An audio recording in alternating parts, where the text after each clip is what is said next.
Hey, what's up everyone? August 17th when I'm doing this mail day ish. You'll see this weeks later. I've got several videos in the queue. I've just been too busy to edit, but got to make sure to shoot. This is what came recently. I just had a Target drop last week, so waiting on one next week. Last week the drop was on Wednesday. That would be the 10th. Ended up getting 9 Mosaic Megas and then 15 optic football blasters out of that one. So that'll be along shortly. Let's get into this mail stuff. We're just doing raw cards this time. Next video I'm going to do in a couple days, because I'm waiting on some slabs, is I got some slabs here. Just prospect stuff, nothing high end. Seems like I say that every video. So raw stuff. Had a break that I bought into, just 3 players. 110 bucks for the 3 players. Pozo, I don't have all the base cards there. Base count was about 87 for him. Zerpa, 87 as well. And then Cabrera, 81 was the base count on that. We got some foil and some other goodies here that I haven't opened yet, so I'm going to bust those open on camera. That's why you buy into the breaks, right? You're looking for the foils, the numbered cards. I did see a Cabrera auto on top, so we'll take a look at that shortly. Those were players I liked. Speculations, probably never going to go anywhere. Those cards aren't going to $1,000 for a PSA 10. Let's be honest. You know, something was funny talking about when the Wander first dropped, the Series 1 card, and initially the card had a $2,000 comp. Obviously I think that was hyped up, that maybe the next comp, something where it was maybe about $1,000, was more realistic for the first PSA 10 to hit the market. So I was actually curious, and again, this was probably about August 14th when I checked on this, because a guy posted a short, Step in the Box posted it. Great channel. Well, this purchase though, he purchased a Julio short print. Now granted, it's a short print versus the Wander card, where there's up to possibly 1 million, according to some numbers I've seen. Scotty B put the numbers out. He purchased it for $265, I believe. He put a short up on YouTube about it. So that got me curious about the Wander PSA 10. And I was speculating that by the end of the year, the card would be worth less than $100. Well, obviously he didn't know that he was going to get injured, have such a subpar kind of start to the season. But I was speculating the card would be less than 100 by the end of the season. Christmas, more so by the end of the year. Card's at 50 bucks now for a PSA 10. So Wander Series 1 PSA 10 paper. It made me think about the people that were paying about $750, I think, were the first comps on the PSA 10 Julios that came out. And granted, he's injured or just coming off the injured list at this time. I'm not going to predict 100 by the end of the year on that Julio PSA 10 because it's short printed. But my guess is by the beginning of next season, or maybe even by the end of the year, that $265 that Step in the Box spent for that raw Julio, he could probably have waited and got a PSA 10 Julio for about that price. So let's say that. Let's say by the end of this year, by the end of 2022, that $265 he paid for that raw Julio, had he waited until the end of the year, and we'll revisit this, that a PSA 10 of that could be had for less than $265. We'll see. We'll see about waiting. All right, let's get into some of this stuff. Raw stuff. Gabriel Rodriguez, Indians prospect, paid like 10 bucks for that. Picked up a Denny for a couple bucks. These were all from the same seller, part of a lot that I had purchased. Blade, I think that one was about 4 bucks. Vargas, got that one for $6. Picked up a lot of Austin Martin Chrome firsts. These have been sitting over there for a while, waiting for their video. I believe that I got about 50 of those for about $25. My numbers may be off a little bit. De La Rosa, these are the Mojo refractors. There were 30-ish of these. Obviously, I don't recall exactly how many there were. Maybe there were 32, 35, somewhere in that range. I think I paid about $50 for those. The Roberto Campos Chrome and paper first lot. Let me adjust some lighting here. There were a couple sapphires in there as well. It was about 50-50 in terms of decent cards versus cards that were a little rough, so probably won't be buying from that seller again. I paid about $30 for that. A Hernea's Sapphire. God, why am I just having issues with the lighting today? 10 of these, $26. We'll see how that goes. Sapphire Xavier Edwards. Centering was off a little bit on this one. I only paid $2 for it. Probably be something in the 9 range. Sawinski. I actually just purchased this Mojo. It was a few bucks.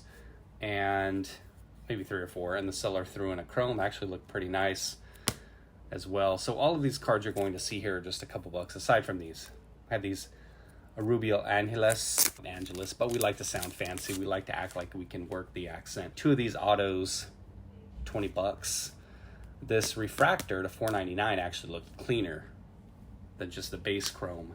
Surprising. I would have thought that the base chrome was going to come out looking nice. I didn't think that the refractor was going to look good. A Marchand rookie to 50. Catcher. Again, we're on the couple bucks train, $3 or so. Angeles, Abel, Samad. These are all from various sellers. And like I've said before with these, at least you can take a look at the centering on these. You don't know how the surfaces are going to look, of course. Angeles Auto, this one was $12. Tucapita. I think I paid about $10 for this one. Like the auto. Be nice if we got a last name in there, but he definitely took some time with that first name, so you can't hate on that, right? Nice looking auto. Half of it anyway. Mead, of course, his card would have been about $6. Who? A's prospect. Check him out. He's decent. A couple bucks for these. No Miller, $3. This Clace paid $16 for this auto. Another Lawrence Butler. Again, paying about $2 for these cards each. These are just cards of players that I like long term. See how they turn out. Not necessarily flip to grade type candidates. Strand, killing it with Minnesota. He got traded to the Reds at the deadline. And wrap it up here with a few more. That Mead obviously again would be $5 or $6. That seems to be the going rate at this time. $16 actually wrote the price on here. $16 for this group of cards here shipped. Most of these cards look decent. 9 at least. Apparently this is stuck here, so we're rolling with it. Maximo, we got a Speckle, Henderson, not numbered, Hamler rookie, Marquez Stevenson auto, it's Joey Cantillo auto, and then an Edward Cabrera auto. The Edward Cabrera was about $6. That was the only card out of these that was more than $2. And those all came from the same seller. He had a bunch of singles that were ending around the same time, was able to take advantage of bulk shipping discounts. I think each one of those successive cards, because I was just after the Cabrera initially, and each card after that shipped for 25 cents, I believe. So I kind of stuck around with that seller and bought several items. Let's get to these. These are from the break that I bought into, and these were the cards on the front. So spoiler alert, right? You got to hide that one somewhere, and then hide the Independence Day, right? So I haven't opened these. This one, nah, this is just by itself. Okay, yeah. Just by itself, that's a gold. And let's see what we got in this pack. Oh, a red on the back. So the auto, and then what's here? That's the, why is that even in there like that? No, that's just a regular base. I wasn't sure if that was a short print because I had purchased Contreras before in a break and I ended up hitting a short print. On this one, numbered to 199. I was trying to pick up a couple Cabrera autos, as you saw there. Pitcher for the Marlins, and this came in the mail. So I was like, oh, well, we got our auto. Plus we had another one there. The corners were a little rough on this one. Let's bust this baby out, see if you can see it. That's on-card auto. So you can see the corner there, some whitening, something along the border. Not sure you're picking that up, a little whitening on that corner there. Looks like Cabrera decided to mangle the card when he signed it. So Edward, when you watch my video, at least hit me up with a thumbs up since you mangled my card. Yeah, a lot of these autos that I have seen come out have come out pretty rough. Still don't know why this guy top loaded. Oh no, I was wrong. checked out the back, advanced stats. Actually had not gotten one of these in the break before, to 300.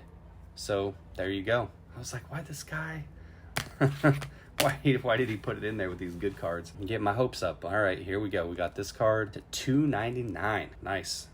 And I haven't examined the quality of this one. Of course, it looks sexy. You probably get it out of there and it's probably got a bent corner, 8 print lines on it. All right, wrapping it up here, then we'll get you out of here. Pozo Independence Day. Let's see what we're doing here. That's 76. Yeah, 76 on that one. First one of these I've gotten in a break as well. A gold foil, rainbow foil. Is that a gold? Yeah, and then 1 gold. So 1 of everything. So not too shabby. So $110 is what I paid for, let's run it up here. 1, 2, 3, 4, 5, 6, 7, 8, for 8 cards. $110 for 8 cards that you probably could get individually for 20 bucks, 30 bucks. No, I'm just playing. Obviously the situation is you're looking for a lot of base cards, a lot. The counts were in the 80s, as I said, 87 on the Zerpa and the Pozo, and then 81, I believe, on the Cabrera. So that's part of it as well. What you're looking for, obviously, or what you're hoping for, are the bigger hits, numbered cards, things like that. And these players weren't that expensive. Cabrera was the most expensive. He was 50. I had tried several times to get him. Pozo and Zerpa were 30 before tax and shipping. I think that I was talking with John about this, talking about breaks. He was saying he's done with Series 2 because of a recent break he did when he was on vacation. But I was saying I haven't been buying Series 2. I haven't opened any. I have 1 blaster I'm going to open, but that'll be on the trip that I'm going on. But I was saying when it came to Series 1 and 2, pretty much just stuck with buying individual players. I've gotten every player I've wanted so far except 1. I've struck out on scoring him, but his price is too expensive to get those breaks for me. I mean, maybe you get a gold card, right? With Cabrera, we did get the advanced stats and the number 299 and the auto, of course. But with the Zerpa, we only ended up getting 1 foil. So it may not be lucrative enough in terms of getting some value there. So anyway, that's the video for now. We'll shoot another one in a couple days with more slabs and then talk about the trip series coming up. More videos from the road. Take care, everybody. Thanks for watching.